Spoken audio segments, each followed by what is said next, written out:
used to be kind of a balancing act with the majority because some of them assume authority over you.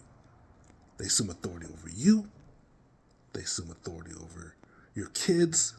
They assume authority over your bodies. And it's a balancing act when you have interactions with them. Used to be for me. Not the case anymore. Flow with it. Don't have too many experiences like that. And when I do, I make a choice. But getting back to it.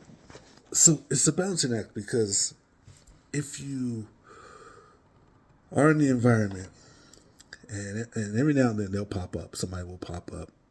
They want to know what you're doing. Something will happen. They think they can chastise your kids. And, people in the majority say, that stuff don't happen. Get out of here. I don't see that stuff. The people that I hang out with, they don't do that stuff. I believe you. But I'm telling you, we experience this stuff. It's not all the time, but we do experience this stuff enough to where it bothers us. And keep in mind, there's a history associated with it. It's not like black and brown people and the majority are on the same level and have the same type of history. So when we have these experiences, it's going to be observed the same. It's not. Remember, black and brown people's history is from something else. It's from the civil rights. It's from the Jim Crow. It's from the slavery, right? That's the history. And people say, well, it doesn't matter. It always matters. It matters in your perspective. And as you're dealing with people, it always matters. It always comes into play. It's very difficult not to make it come into play, even though people in the majority are saying don't. But anyway, so people have this authority. Some think they have this authority, and they'll test it in public with you. And you see it sometimes where they're asking you, who are you? Where are you from? Where you coming from? Why are you here? That kind of thing. You see it, and you can't deny it. You can't deny it, and you can't say it's a one-off, because it isn't. We've all experienced it. But it makes it difficult in jobs, though. It makes it really difficult in jobs, because when you work in an environment where somebody actually does have authority over you, they try to abuse that authority with you. Those same people try to abuse it. They talk to you in a certain way, disrespectfully.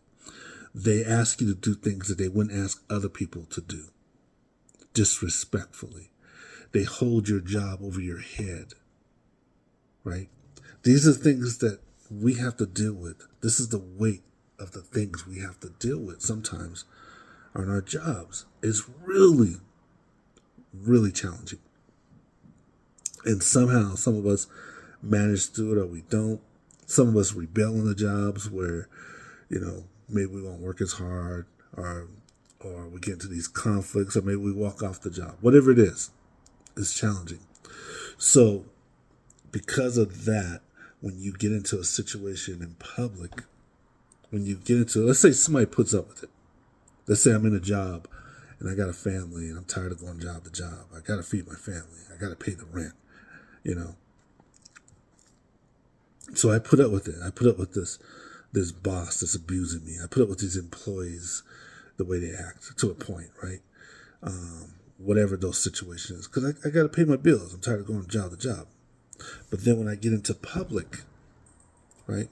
When I get into public and I sense that somebody is trying to use that authority over me, what do? I overreact. I don't do nothing they say. I get into a conflict, whatever it is. And the reason being is because all of my experiences that I had, and I had to put up with this on my job for my family, but I don't have to put up with this in front of me. You on your job. You're here to serve me, and now you're doing this to me. I don't have to put up with that. So I overreact, right?